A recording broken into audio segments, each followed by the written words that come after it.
Hello everyone. After a long time of Durga Puja vacation, once more we are going to continue the study. So today we are going to study about conservation of momentum, which is a very important topic of the chapter. So what is conservation of momentum? We have studied second law of motion, in which we know that moving body possesses momentum. This is equal to the product of mass and velocity. That means momentum equals mass into velocity, as we have studied earlier. And now, taking an example, what is conservation of momentum? तो हम लोगों ने पढ़ा है कि momentum क्या है। Momentum हो गया मास इंटू वेलोसिटी। द्रव्यमान और वेग के गुणनफल को हम लोग संवेग कहते हैं, मोमेंटम कहते हैं। अब है संवेग का संरक्षण। कंजर्वेशन ऑफ मोमेंटम क्या है, इसको जानने के लिए एक हम लोग उदाहरण लेते हैं। मान लिया कि एक ट्रक जो है, जो चल रहा है, गतिशील है, और वह एक स्थिर कार में टक्कर मार देता है, जिससे कार भी जो है चलना शुरू कर देती है। इस टक्कर में कार का जो वेग है, ट्रक का वेग घटता है और कार का वेग बढ़ता है। कैसे? तो ट्रक जो था स्पीड से जा रहा था, उसने स्थिर एक कार को टक्कर मारी, तो ट्रक का जो वेग है वो क्या होगा, घटेगा, और कार खड़ी थी उसका वेग बढ़ेगा। तो इससे क्या पता चलता है कि कार के वेग में जो वृद्धि हो रही है वह ट्रक के वेग में कमी के बराबर होती है। यानी ट्रक का जो वेग है वह घट रहा है और कार का वेग बढ़ रहा है। यानी मोमेंटम का इस टक्कर में कोई लॉस नहीं हुआ। तो ट्रक के द्वारा जो संवेग की हानि हुई, कार ने उस संवेग को प्राप्त कर लिया। इसे ही हम संवेग संरक्षण का सिद्धांत कहते हैं। अब संवेग संरक्षण का सिद्धांत, law of conservation of momentum, क्या कहता है कि जब दो या दो से अधिक वस्तुएं एक दूसरे पर क्रिया करती है तो कुल संवेग संरक्षित रहता है जब तक उस पर बाह्य बल काम न करे। When two or more bodies act upon one another, their total momentum remains constant when no external forces are acting on it. This is known as conservation of momentum. It means that whenever one body gains momentum, then some other body must lose an equal amount of momentum.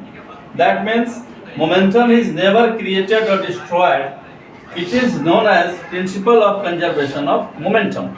तो संवेग संरक्षण का सिद्धांत क्या कह रहा है कि जब दो या दो से अधिक वस्तुएं एक दूसरे पर काम करती है, क्रिया करती है, तो उनका कुल संवेग हमेशा स्थिर होता है, संरक्षित रहता है, जब तक उस पर कोई बाहरी बल काम न करे। इसके कहने का अर्थ यह है कि जब कोई वस्तु संवेग प्राप्त करती है तो दूसरी कोई वस्तु अवश्य है जो संवेग लॉस करती है। यानी संवेग न तो निर्मित किया जा सकता है और न ही नष्ट किया जा सकता है, यह हमेशा स्थिर होता है। जितना संवेग एक ने लॉस किया उतना संवेग दूसरा गेन करता है। इसे ही हम संवेग संरक्षण का सिद्धांत कहते हैं। यानी कुल संवेग हमेशा कांस्टेंट होता है, संरक्षित होता है। इसको दिखाने के लिए हम लोग एक एग्जाम्पल लेते हैं, case A, case B, case C. Figure A, figure B, figure C. मान लिया कि ये एक ट्रक है और ये एक कार है। ट्रक का मास m1 है, कार का मास m2 है। इसका वेलोसिटी u1 है, इसका वेलोसिटी u2 है। दोनों एक ही दिशा में गतिशील हैं और कुछ समय के बाद बी पोजीशन में टी समय के लिए दोनों टकरा जाते हैं। तो क्या हो जाता है, टक्कर के बाद अब इनका वेलोसिटी चेंज हो जाता है। ट्रक का वेलोसिटी v1 और कार का वेलोसिटी v2 हो जाता है। तो टक्कर के दौरान ट्रक ने कार पर F1 फोर्स लगाया और कार ने ट्रक पर F2 फोर्स लगाया। दोनों एक दूसरे पर क्या करेंगे, बल लगाएंगे। ट्रक ने कार पर जो फोर्स लगाया उसको हम F1 से दर्शा रहे हैं, तो कार भी जो है वह भी ट्रक पर फोर्स लगाएगी, जिसको हम F2 से दर्शाएंगे। अब देखिए दो केसेस हम करते हैं। जब फोर्स F1 ट्रक का कार पर t समय के लिए लगता है तो कार का वेग जो है u2 से v2 हो जाता है। पहले कार का वेग क्या था, u2 था, और टक्कर के बाद इसका वेग v2 हो गया। तो एक्सीलरेशन क्या होगा कार का, a2 से दर्शाएंगे। a2 इक्वल्स क्या होगा, तो v2 minus u2 by T, v2 minus u2 by T हो जाएगा। लेकिन हम जानते हैं कि बल बराबर क्या होगा, मास इनटू एक्सीलरेशन। तो मोमेंटम एक प्रकार का बल है, F1 equals m2 v2 minus u2 by T. इसको हमने इक्वेशन फर्स्ट मान लिया।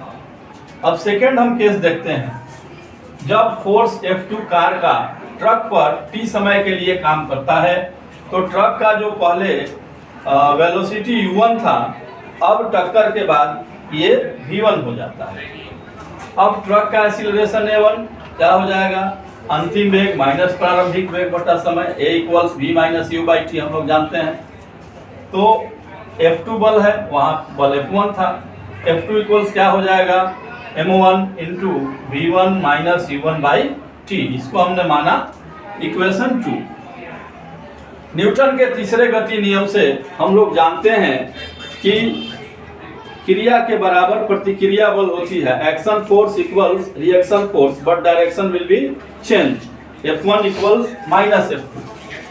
तो F1 इक्वल्स माइनस F2 दोनों का वैल्यू हम करेंगे। F1 का वैल्यू क्या है, m2 v2 minus u2 by T, और F2 का वैल्यू क्या है, m1 v1 minus u1 by T. T दोनों तरफ से कैंसल हो जाएगा। तो m2 अब अंदर गुना कराएंगे, m2 v2 minus m2 u2 minus m1 v1 minus minus plus m1 u1। अब m1 u1 ये इधर जाएगा और ये इधर आएगा, तो m1 u1 plus m2 u2 equals m1 v1 plus m2 v2। यानी m1 u1 और m2 u2 क्या है, ट्रक का कुल मोमेंटम बता रहा है, और कार का, ट्रक और कार का कुल मोमेंटम।